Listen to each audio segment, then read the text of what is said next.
Hi, today I'm for the new OPPO Find X2 Neo and I'll show you how to unmute ringtone on this device. So first let's open the settings application and then scroll to the sounds and vibration.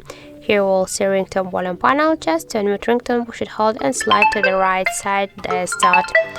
Also I have one more way how we can do that, by using volume buttons, but first be sure that in advanced settings in volume button function you have selected ringtone volume just to use the volume buttons, and now let's check it. So just press up volume button to unmute the ringtone volume. As you can see, that's work.